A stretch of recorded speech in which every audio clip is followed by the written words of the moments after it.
Kamusta na mga ka-knockout? Ang pag-uusapan natin ngayon ay ang isa sa mga sikat na anime, boxing, na kilala natin dito sa Pilipinas, ang Hajime no Ippo o Knockout. Habang wala pa po ang bagong season, hayaan nyo muna ako ang magkwento sa inyo galing sa manga. Tara, simulan na natin ang kwento.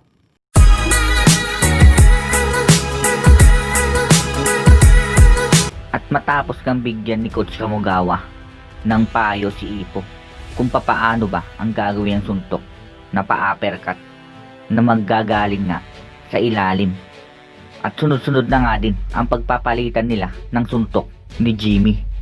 Wala nang atrasan sa kanila sa gitna mismo ng ring. At eto na nga po, tuloy-tuloy pa rin ang pagpapalitan ng dalawa ni Jimmy at si Ippo. At wala nga ni isang tumatama ng direkta.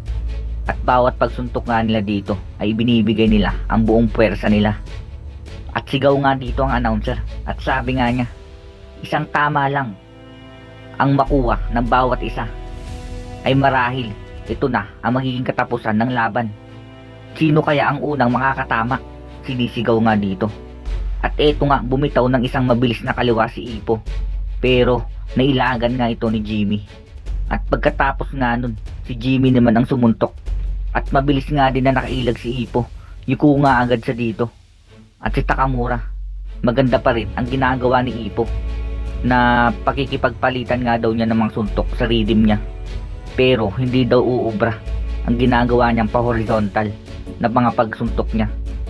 At eto nga si Ippo at si Coach Kamogawa, bata, na sinasabi nga niya dito na sa tagal daw ng mga panahon na nakalipas, nanalo pa daw tumibay ang pangangatawan ni Ippo matapos ang maraming naging laban na umunlad na nga dito at tumigas pa lalo ang mga katawan daw ni Ippo.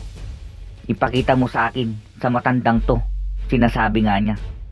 Ang hinihintay nga ni Coach Kamogawa na resulta sa lahat na naging training ni Ippo.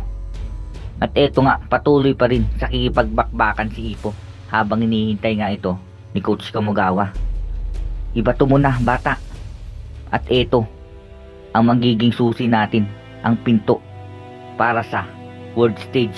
Sinasabi nga nito na eto daw ang magiging panglaban nila para sa world stage, the ultimate evolution ng Depsy Roll. Sinasabi nga dito ni Coach Kamogawa ang evolution daw ng Depsy Roll. Isang right hook, pero nakaiwas si Ippo. Sigaw nga dito ng announcer. At sabay nga, pinesto agad nga dito ni Ippo ang kaliwa niya. Nasusuntukin agad niya dito si Jimmy. Pero napansin nga ito ni Jimmy. Isang left hook ang paparating. Sasanggain ko yan, sabi nga nito. At tinaas nga agad ni Jimmy ang guard niya para depensahan ang paparating na left hook ni Ippo. At sabi nga dito ni Ippo, sasanggain niya. Kung tatamaan ko lang siya sa kaliwa, hindi rin ito gagana, sabi nga nito sa suntok niya. At eto nga si Ippo, naka lower stance nga siya dito habang ibibigay nga dito niya ang kaliwa, na para nga siyang naka depth roll na position, ang evolution nga daw po ng depth roll. At tuloy po tayo. Kung ang sideways ay hindi gumagana, kung ganoon, paitaas, malaki ang tiwala dito ni Coach dito sa sinabi niya. Kaya malamang gagana ito, sinasabi nga nito sa sarili niya habang bibitawan na nga dito niya ang suntok na paitaas mula sa ibaba, sabi nga nito. At eto na nga si Ippo. At eto nga ang nangyari sa muscle sa paibaba ni Ippo, na medyo naramdaman nga din niya dito na nakikita nga natin. Pero tuloy-tuloy nga rin po dito si Ippo. At eto na nga po ang pa-vertical na suntok ni Ippo, ang uppercut niya mula sa ilalim kasama ang buong katawan niya habang naka-guard nga lang dito si Jimmy. At eto nga, hinihintay lang ni Coach Kamogawa at ni Takamura ang ginawa ni Ippo, kung ano ang magiging resulta. At eto nga si Ippo, pagtingin niya kay Jimmy na mula sa ilalim. At sabi nga dito ni Jimmy, pagkagulat nga niya, ano ito? At si Ipo, eto na, sige. At eto nga po, napakawalan na ni Ipo ang suntok niya mula sa ilalim. At tuloy po tayo. Pero eto nga po, parehas silang nagkatamaan. At talsik nga dito ang mga dugo nila. Pero eto nga po, hindi po pala tumama ang suntok ni Ipo. Dahil nagkaumpugan nga po sila ang parehas nilang mga noo. At talsik nga po dito ang mga dugo nila. Sigaw nga dito ang announcer. At tuloy tayo ulit. At nainis nga dito si Coach Kamugawa na naghihinayang nga na hindi niya magawa dahil nauna din ang katawan ni Ipo bago ang kamao niya. At si Takamura, sumuntok din si Jimmy, pero nagkaumpugan nga daw sila kaya hindi sila nagkatamaan. At sinasabi nga dito ni Takamura na sumuntok din daw si Jimmy, kaya marahil yun ang dahilan kaya nagkaumpugan silang dalawa. At dahil nga doon na maaari daw ipatigil ngayon ng referee ang laban dahil punong-puno na nga daw sila ng mga dugo. Sigawan na nga dito ang mga manonood. Tignan nyo ang mga dugo nila. Saan? Asan ang sugat nila? Sinasabi nga nila dito. At nag-aalala nga agad dito sila Manager Yagi at Mr. Shinoda. Ihanda na natin ang pagpatigil ng pagdudugo. Sige, sabi nga dito ni Mr. Shinoda. At eto nga po ang dalawa na napatras nga po sila dahil sa nangyaring umpugan. At halos nanginginig na nga po silang dalawa dito sa lakas ng pagka-umpog nila sa isa't isa. Pero eto nga po si Ipo na punong-puno na ng dugo sa kanyang mata. At gayon din nga din po si Jimmy. Pero bakas pa rin sa mga mukha nila. Nahandang-handa pa rin sila na ituloy ang laban. Punong-puno na ng mga dugo ang mga mata nila. Marahil hindi na sila nakakakita niyan. Sigawan nga dito nila Aoki at Lai Tagaki.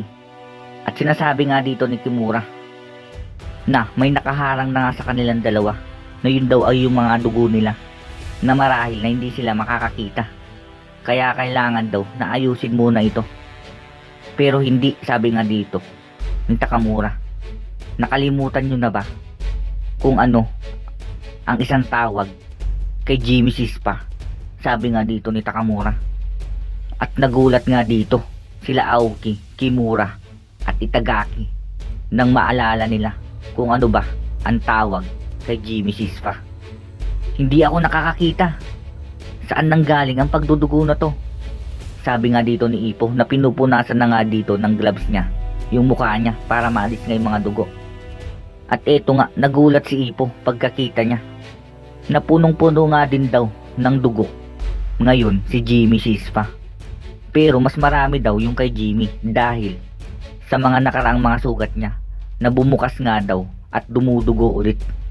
Na iniisip nga dito ni Ipo na hindi na dapat siya nakakakita pa ngayon. At ang referee nga, habang pinagmamasdan niya si Ipo at si Jimmy, parehas na silang maraming mga dugo ngayon. Kailangan ko muna sigurong ipatigil ang laban at ang doktor na lang.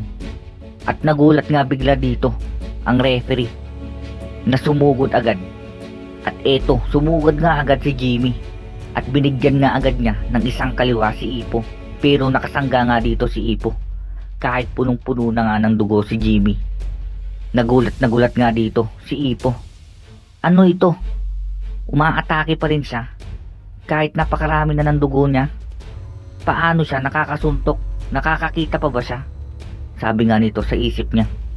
At ang coach nga ni Jimmy, matapos nga nung third round, na sinasabi nga nito na nakapagpapalitan na nga daw sila ng mga suntok sa isa't isa, na konting oras na lang daw pala ang hinihintay nila.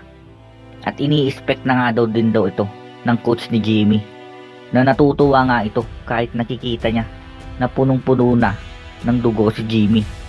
At sigaw nga dito. Pero eto nga po, kahit punong-puno na ng dugo si Jimmy, ay sunod-sunod pa rin ang pagsuntok niya kay Ipo, na hindi na nga dito makasuntok si Ipo dahil punong-puno na nga ng mga dugo. At wala nang tigil dito si Jimmy sa pagsuntok niya kay Ipo. Sigaw ang announcer. Hindi bumibitaw ang guard ni Ipo. Tinatakpan niya ng maigi ang pagdepensa niya para maprotektahan niya ang mga sugat niya. At pinoprotektahan din niya ang baba niya, sigaw nga dito ng announcer. At sabi nga dito ni Ipo, ang mga dugo ay narito pa rin sa mga mata ko. Hindi ko makita ang mga pag-atake niya sa kaliwa at sa kanan. At hindi ko rin makita ang darating na right hook niya na sinasabi nga dito ni Ipo. Kaya nga dumidepensa na nga lang siya dito. At nagugulat nga dito ang mga manonood kay Jimmy. Kahit punong-puno na nga daw siya ng dugo, ay umaatake pa rin siya. At sabi nga dito ni Coach Kamugawa, ang mga sugat niya noong mga nakaraan niyang laban, marahil ganito ang klaseng uri ng pakikipaglaban niya. Sabi nga dito ni Coach Kamugawa, kahit na na-injured na siya, pero matindi pa rin ang pakikipaglaban niya. Kahit na marami na siyang mga tama, pero kayang-kaya pa rin niyang lumaban. Nakakamangha siya, sabi nga dito sa isip ni Ipo. At naalala na nga nila dito nila Aoki kung ano ba ang pangalan ni Jimmy Sispa, ang nickname niya. Tama, yun nga, sabi nga nito. At ang coach ni Jimmy, naalala nyo na ba kung ano ang isang tawag kay Jimmy Sispa? At eto na nga si Jimmy, na tuloy-tuloy pa rin ang pagsuntok kay Ipo. Scratch J, sabi nga dito, na ang nickname nga ni Jimmy Sispa ay Scratch J, na lumalaban pa rin nga kahit puno na ng mga sugat sa pagbumuka niya, kahit punong-puno na nga daw ito ng mga dugo. At tuloy tayo. At sabay nga nun, pagkasuntok nga sa kaliwa ni Jimmy, ay napaitaas nga dito ang guard ni Ipo. Bumukas ang depensa niya. Malaking problema to kay Mokonochi, sigawan nga dito ng mga manonood. At sabi nga dito ni Ipo, ang pagdepensa ko ay hindi makakatulong sa akin ngayon. Kailangan kong lumaban. At eto nga ang paningin ni Ipo, na hindi nga niya makita si Jimmy. Lalong-lalo na nga dito sa kaliwa niya. Hindi ko siya makita. Nawala siya mula sa kaliwa ko. Kaya ibig sabihin, isang right hook ang paparating. Sigaw nga dito si Ipo. Sinasabi nga dito ni Jimmy, anong gusto niyang ibig sabihin nun? Ano ang gusto niyang gawin nun? Meron pa ba siyang ibang tinatago na armas niya, na panuntok niya? Patawad Mokonochi, pero ang laban na to ay matatapos na bago mo pa man magawa yun, sabi nga nito. Tignan mo ng maigi, titigan mo ng maigi ang suntok mula sa Diyos. At eto na nga ang right hook ni Jimmy. At eto nga po, tinamaan si Ipo mula sa right hook ni Jimmy. At angat nga dito agad ang ulo ni Ipo, na hindi nga niya nagawang sanggahin ito. At eto nga po, na mukhang pabagsak na dito si Ipo. Sigaw na nga dito ang announcer, sa wakas tumama na ang suntok ng challenger at napalipad papalayo si Ipo. At eto nga po si Ipo, habang nakatingin nga po sa itaas, na napatulala nga siya dito. At napatitig nga din po siya dito sa may itaas ng hall, sa mga ilaw. At may mukhang nakikita nga rin siya dito, tulad ng nakita ni Jimmy. At sigaw nga dito ang announcer, pababagsak na si Ipo. At eto nga po ang nakikita ni Ipo sa liwanag sa itaas ng ring, na eto nga rin po ang nakita noon ni Jimmy. At ano kaya ang nakita din ni Ipo? At dito po nagtatapos ang chapter 738. Maraming salamat po mga kanakaw. Medyo bitin nga lang po ang chapter na to.